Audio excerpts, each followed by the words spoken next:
Bonjour, dans ce premier épisode, je vais vous parler de la voix. Oui, la voix, un petit peu essentielle, n'est-ce pas, lorsque l'on fait du podcast. Bonjour et bienvenue. Parlez juste pour communiquer juste, le podcast pour vous aider à devenir performant dans vos prises de parole. Je suis Silver Durand, speaker, animateur ou maître de cérémonie et surtout coach en prise de parole. Le bonheur de pouvoir vous transmettre ma passion. Savoir prendre la parole, c'est inévitable et incontournable aujourd'hui. C'est pourquoi je vais, à travers ce podcast, vous partager mes expériences, mes outils pour maîtriser parfaitement l'art oratoire, être impactant, pour parler juste, pour communiquer juste. La voix. J'entends trop de podcasts où la voix n'est absolument pas maîtrisée. Beaucoup de gens lisent leurs textes et cela s'entend. Du coup, il n'y a pas de musicalité. Et quand vous parlez en général, il y a quelqu'un en face. Parler tout seul, ça ne sert pas à grand-chose. Et il faut d'abord savoir à qui vous vous adressez. Et il faut d'abord savoir à qui vous vous adressez. Alors ça ne veut pas dire qu'il ne faut pas lire votre texte, mais il faut le lire sans en avoir l'air. Donc, si vous connaissez bien votre texte, vous serez capable d'improviser, d'interpréter et surtout de ne pas lire pour que le texte soit le plus vivant possible. La voix fascine par les pouvoirs qu'elle nous permet d'exercer au quotidien. Bien sûr, elle est l'outil du dialogue avec l'autre. Elle permet de nous faire comprendre, de nous faire entendre, mais elle peut aussi nous sauver, nous trahir ou nous rendre puissants ou encore faibles et nous permettre de nous imposer. Encore faut-il réussir à apprivoiser, à approprier tous les pouvoirs de notre voix. Car oui, la voix s'apprivoise, il est essentiel d'en saisir toutes les nuances pour s'en servir au mieux. La voix donne un vrai pouvoir à celui qui sait la maîtriser. Ce pouvoir de maîtrise n'est évidemment pas le seul. En hypnose, par exemple, la voix soigne aussi.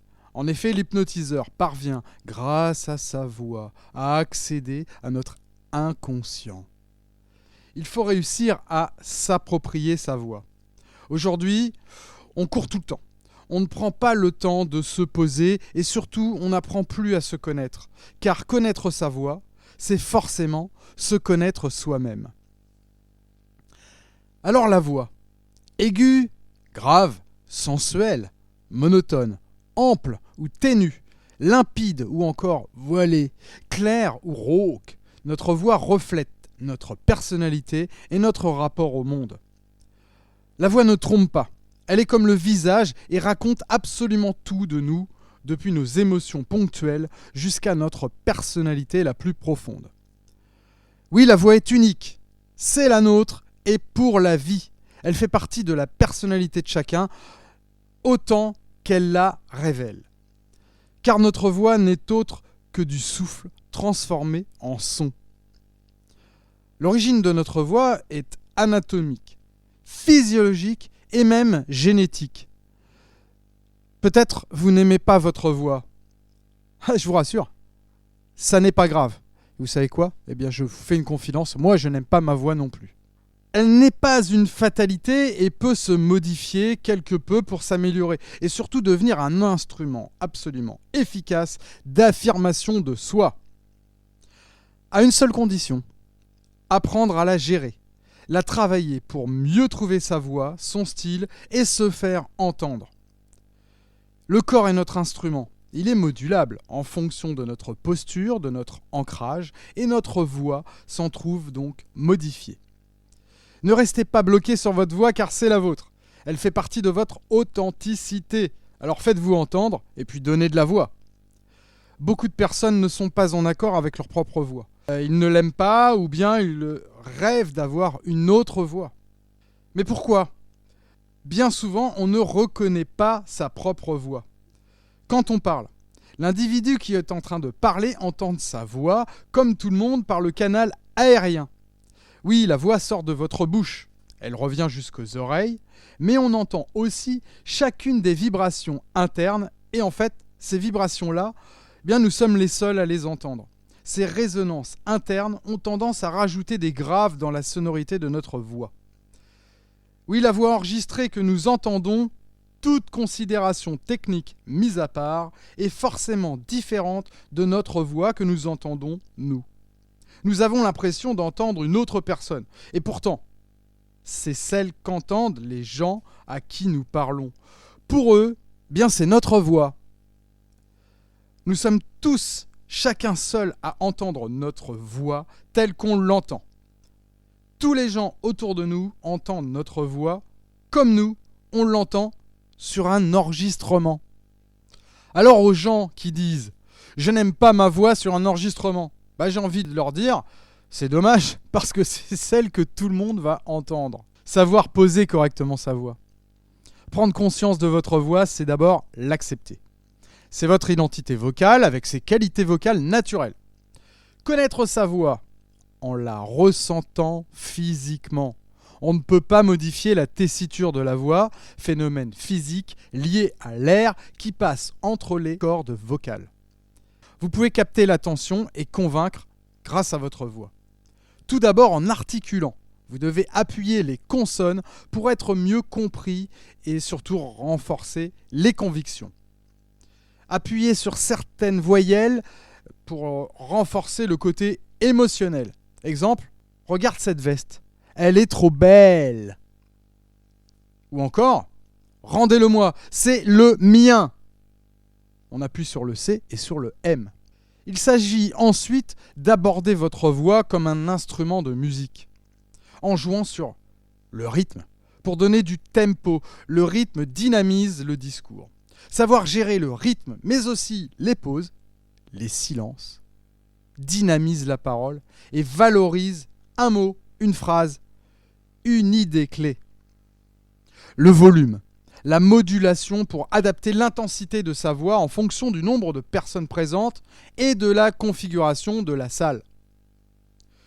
Trouver le juste niveau d'énergie. Dans une salle avec beaucoup de monde, il faut parler loin plutôt que fort. Voyez la nuance ? Développer sa présence, son charisme avec sa voix. Travailler la fluidité de l'énergie de sa voix pour transmettre votre message avec efficacité. Habiter sa voix et son discours avec ses émotions. Capter l'attention, remporter l'adhésion. Les fluctuations dans la voix donnent un côté mélodieux au discours. Pour donner un côté beaucoup plus chaleureux à votre voix, le sourire, oui, c'est le bon outil. C'est un travail exigeant mais aussi stimulant pour ajouter de la valeur à votre parole. Le charisme vocal. Non mais allô quoi ?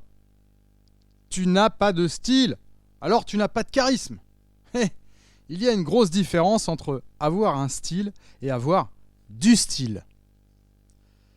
Car on a tous un style qui nous est propre, mais pour que notre style ait du style, cela se travaille et cela doit s'exercer. Pour avoir du charisme déjà, cela passe par des gestes et puis une posture. On se tient droit, bien dans l'axe, avec une ouverture du plexus, attitude fière, avec la tête droite, les pieds bien ancrés au sol et être en connexion avec la terre. Avoir le corps parfaitement aligné de la tête aux pieds.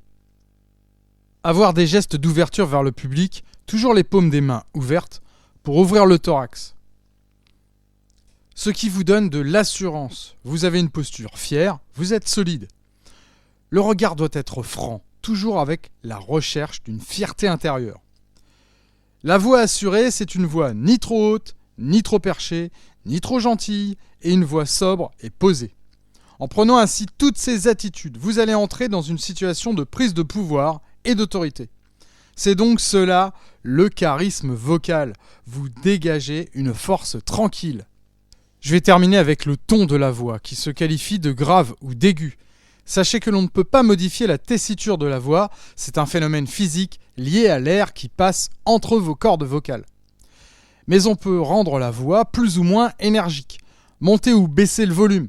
Avant d'adopter le ton idéal, pour parler en public, vous devez avoir confiance de votre voix. Et pour cela, enregistrez-vous. Enregistrez votre voix et réécoutez-la. Dans les premiers temps, vous allez voir qu'en parlant naturellement, et vous allez prendre conscience de la tonalité, du volume, des particularités de votre accent, du rythme, etc.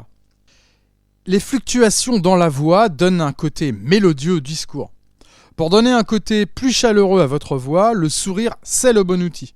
Vous pouvez placer aussi quelques questions rhétoriques car l'interrogation fait fluctuer naturellement les intonations. L'intonation, ces variations donnent en partie vie à vos propos qui seront renforcés par vos gestes. Ensuite, ce sera le rythme qui viendra dynamiser le tout. En ce qui concerne le volume, il est à adapter en fonction du contexte. Si vous êtes dans une salle bondée, eh bien le but est de se faire entendre, mais sans hurler. Regardez les comédiens au théâtre. Toute la salle les entend alors qu'ils n'hurlent pas et n'ont pas forcément de micro. Ils font porter leur voix. Ils parlent loin plutôt que fort. C'est ça la nuance. Le volume s'adapte également à l'émotion que l'on transmet, la peur, la tristesse, et se transmet avec un faible volume sonore. Alors que la colère, eh bien elle s'exprime avec des sons beaucoup plus élevés, proches du cri. Le piège, c'est de vouloir parler vite pour être dynamique alors qu'il faut bouger, sourire, penser réellement à ce que vous dites pour que ce soit dynamique. On a tous des souvenirs insupportables de gens qui récitent d'une voix monotone, trop faible, comme un bruit de fond. Donc pour éviter d'être comme ça, le secret, ce n'est pas la vitesse, mais le sourire. Il faut être avenant, parler en souriant. Bon, ça marche aussi dans la vie de tous les jours, n'est-ce pas ? Bon, parce que vous voulez avoir une voix dynamique et c'est pour être agréable à écouter. Donc, eh bien, souriez. Et puis, vous faites des pauses. Des pauses entre les phrases pour prendre le temps d'une bonne expiration. Cela va vous éviter d'arriver au bout de souffle, surtout si vous faites des phrases longues. Cela va vous permettre d'avoir la même énergie du début jusqu'à la fin. Parce qu'au bout d'un moment, avec la fatigue, on a tendance à avoir la voix qui tombe et qui manque d'énergie. Alors pensez vraiment à ce que vous dites parce que c'est le rôle de la voix. Il faut incarner vos propos, imaginez que les personnes qui vous écoutent sont là devant vous et soyez le plus sincère possible. N'essayez pas de faire le bon élève en prenant une voix qui ne vous ressemble absolument pas. Soyez à l'écoute de vos sensations, ne forcez pas, ne pas aller trop vite et puis bien sûr, respirez, c'est la base pour avoir une bonne voix. Je vous dis à très vite. En attendant, n'hésitez pas à vous abonner. Parlez juste pour communiquer juste.